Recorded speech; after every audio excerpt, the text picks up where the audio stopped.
পথ দেখলে তা না না না বলে গেছে কালসারি কথা কোন ঠিক কি না এ কথা কই না করে ঠিক কি না সোনার মানিকের আব্বা জানে না ভাই জানে না পুরুষ মানুষের কই সওয়াল হয় কি হয় ছেলে হয় জানেন কি শুনবেন কি শুনবেন কি ইনশাআল্লাহ ইনশাআল্লাহ আমাদের ওইদিকে আগে তো আলট্রাসাউন্ড পাল্টাসাউন্ড সব ছিল কি আচ্ছা চলে যাও কে খারাপ লাগতেছে কি এই আলট্রাসাউন্ড করবে গেছে দেখছে বাবা সকালবেলা পেশাব নিয়ে এসে পেশাব রাতে করছে করার পরে রেখে দিয়েছে আর স্ত্রী বারান্দায় গুড়ের দিকে পড়ে গেছে গুতা লেগে গেছে জামাই তো বুঝতেছে না তো কি লেবা গালা দেখে কথাটা ঠিক কি একটা কিনলে 70টা উঠতে কয়টা তাহলে আপনি হিসাব করেন কয়টা কিনেছেন আর সম্পদ আপনার আছে কি নাই জোরে কাকে অনুরোধ করি পায়ে ধরে বলি ভাই স্ত্রীকে কখনো কাকে গালে আঘাত করা যাবে কারণ এই গালটা এখান থেকে হলকম থেকে একটু পর্যন্ত আমার আল্লাহ পাক বানিয়েছে জোরে বলি সুবহানাল্লাহ স্ত্রী পেশাব করে খেয়ে দিয়েছে যে সকালবেলা যদি দেহে আমার তো বাইরে কিছু ধুবি না তাহলে কি বুদ্ধি সকালবেলা পেশাব নিয়ে চলে গেছে হাসপাতালে যাওয়ার পরে পরীক্ষা হলে ডাক্তাররা 5-6 বার পরীক্ষা হলে 6 মাসে গর্ভবতী কয় মাসে জোরে কথা কয় মাসে 6 মাসে গর্ভবতী ডাক্তাররা বোর্ড গঠন করছে বোর্ড গঠন করে জীবনে তো কোনদিন দেখিনি বেটা সব গর্ভবতী এখন শুনছেন কি জীবনে আমি ডাক দিছে কেবা আপনার সাথে কোনো কেউ আসছে বলে আমার চাচা আসছে কে আছে চাচা আমার চাচা ডাক দিয়েছে কি কব দুঃখের কথা আপনার 22-6 মাসে গর্ভবতী কয় এই কথা ও কান পেতে শুনছে শুনে চিকুর বাড়তে হতে বাড়ি গেছে ওর স্ত্রী রে আমি আর বাঁচবো না আমার ছেলে করতে হবে আমি জানি না তার স্ত্রী ডাকতে করছে যে তো মরেই যাবে এটা কি কর কার দিকে কর আমার স্বামী আসলে তোমার পেশাব নাই পেশাবটাই ছিল আমার এরকম হয় কি হয় না জোরে কথা হয় কি হয় না সোনার মানিকের আব্বা জানার ওইদিকে যাচ্ছি না এদিকে লক্ষ্য করুন আল্লাহ তাবারক তাআলা বলছে মা এবং বাপের কদমের পায়ের নিচে হলো সন্তানের জান্নাত জোরে বলা যাবে কি একবার মারহাবা আর জোরে বলি মারহাবা কারণ এই সমাজে স্ত্রীর কথা মতে শুনে একটা কৌশল শিখে দেয় কৌশলটা হলো মাকে জানবে হায় রে মা কষি আমার স্ত্রী আর স্ত্রী জানবে হায় রে আমার মা কষি কৌশল শিখতে হবে কিনা জোরে বলেন শিখতে হবে কিনা এদিকে লক্ষ্য করুন সোনার মানিকের আব্বা ধরেরা ভাই ধরেরা এদিকে লক্ষ্য করুন মক্কা শরীফে মালিক ইবনে দিনার রাহমাতুল্লাহ টুকটুক করে চলে যাওয়ার পরে হঠাৎ করে হজ মৌসুম শেষ হয়ে যাচ্ছে আল্লাহর কাছে দুইটা হাত উত্তোলন করে বলতেছে মাগি ও দয়াময় আল্লাহ এই বছরে কয়জনের হজ কবুল হলো কয়জনের হজ কবুল হলো না হাজী সাহেবরা হজ করার পরে মালিক ইবনে দিনার আকাশের দিকে তাকাইয়া চোখের পানি ছেড়ে দিয়ে ডাকতে দেখতেছে আরে আসমানের সাথে লাগা আছে সবার হজ কবুল হয়েছে একজনের হজ কবুল হয় নাই মালিক ইবনে দিনার চোখের পানি ছেড়ে দিয়ে কান্দে আহারে এইবার বুঝি আমি সবার হজ কবুল হয়েছে আমি মালিক ইবনে দিনারের হজ কেন কবুল হয় নাই আল্লাহ বলি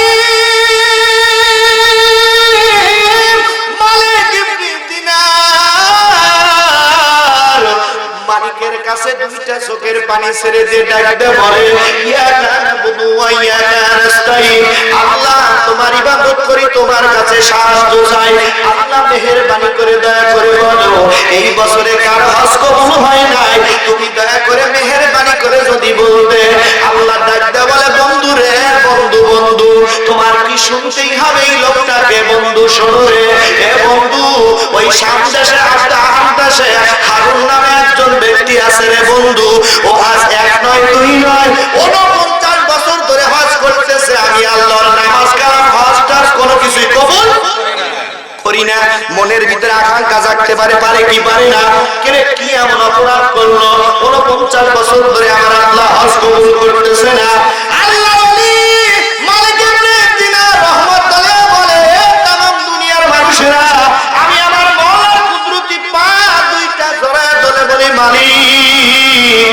আল্লাহ ওই লোকটাকে আমি একটু দেখতে চাই তুমি যদি অনুমতি দাও আমি ওই লোকটাকে দেখতে চাই আল্লাহ অনুমতি দিয়ে দিলেন অনুমতি দেওয়ার পরে ওই মালিক ইবনে দিনার টুকটুক করে হারুনের বাড়ির দিকে রওনা করে এ সোনার মানিকের আব্বা জানেরা ভাই জানেরা, হারুনের বাড়িতে রওনা করার পরে আরে গাছতলা, হারুন সামনে সে গাছতলায় এক ডান হাত নাই, ডান পাও খানা নাই, চোখের একটা চোখ, দুইটা চোখই আছে।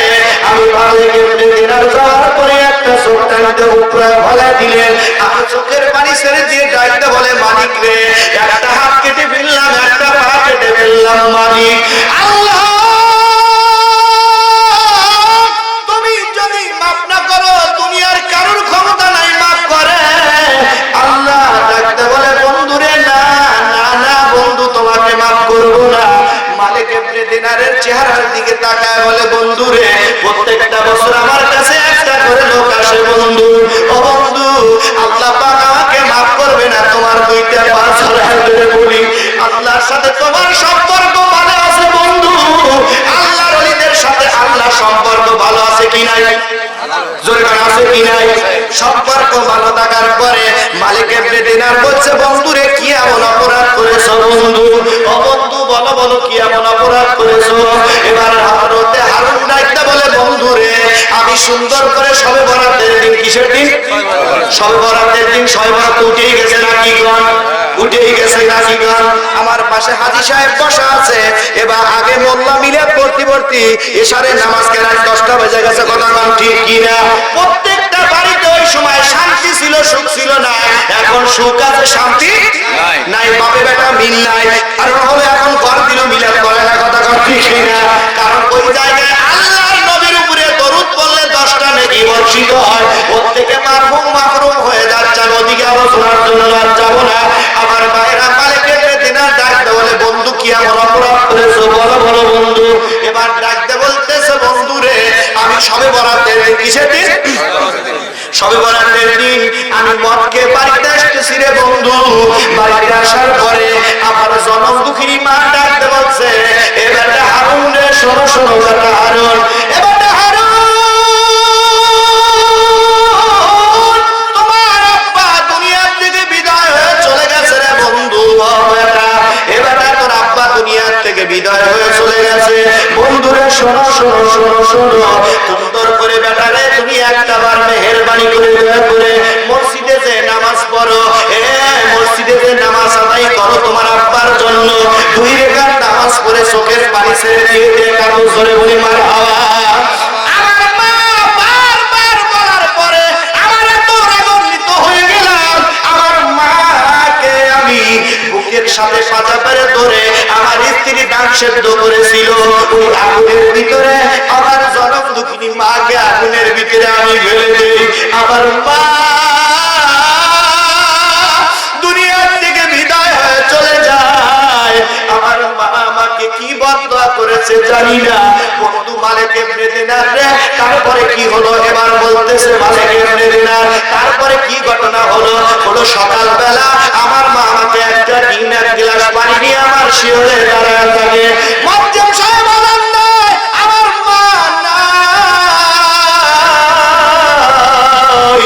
আমি আমার স্ত্রী আমার নেশার ঘর কেটে যাওয়ার পরে আমার পানির স্ত্রীকে ডাকতে বলি, পানির স্ত্রী আমার মা কোথায়, আমার মা কোথায়? পানির স্ত্রী মুখে কাপড় দিয়ে ঘর থেকে বের হয়ে গেল। হুজুর আমি ঘর থেকে বের হয়ে দেখি মসজিদের 4টা পালকি, কয়টা পালকি? 4পা পালকি। এই 4পা পালকির উপরে কাকে যেন শোয়া রাখছে। আমার পানের বিবিকে ডাকলাম, পানের বিবি রে, বলো বলো পানের বিবি, এই জায়গায় কাকে শোয়া রাখছো বলো বলো। বলছে কাপড়ের মোড়াটা খুলে দেখো, কাপড়ের মোড়াটা খুলে যা, মালিক ইবনে দিনার আমার মা জিহ্বায় কামড় দিয়ে চোখ দুটা বড় বড় হয়ে গেছে, আমার মা দুনিয়ার থেকে বিদায় হয়ে চলে গেছে। মালিক ইবনে দিনার রে, আমি আমার মার পায়ের মোড়া খুলে দেখি আমার মার হাঁটু পর্যন্ত পুড়ে গেছে। আমি মার 2টা পা ধরে বলেছি, মা ও মা আমাকে মাফ করে দাও। আল্লাহ ডাকতে বলে জীবনও তোকে মাফ করবো, তোকে মাফ করবো না। এবার মালিক ইবনে দিনার রাহমাতুল্লাহ বলে তারপরে কি হলো বলো বলো। বলতেছে আমার মাকে জানাজা কাফন সম্পূর্ণ করে আমি প্রত্যেকটা বছরে আমার স্ত্রীকে তালাক দিলাম। আমার স্ত্রীকে তালাক দেওয়ার পরে প্রত্যেকটা বছরে আমি হজ করি, হজ করার পরে আমার দোয়া কবুল হয় না। বলছে একটাই রাস্তা আছে। মালিক ইবনে দিনার বলতেছে তোর মা যদি মাফ করে দেয় তাহলে অবশ্যই মাফ পেয়ে যাবি। জোরে বলা যাবে কি একবার মারহাবা। সোনার মানিকেরা, হাব্বা জানেরা, ভাই জানেরা, হাত দুটা টান টান করে দেখাবেন কার মা নাই কার আব্বা নাই, একটু তাকবীর হবে। লিল্লাহ তাকবীর, লিল্লাহ তাকবীর।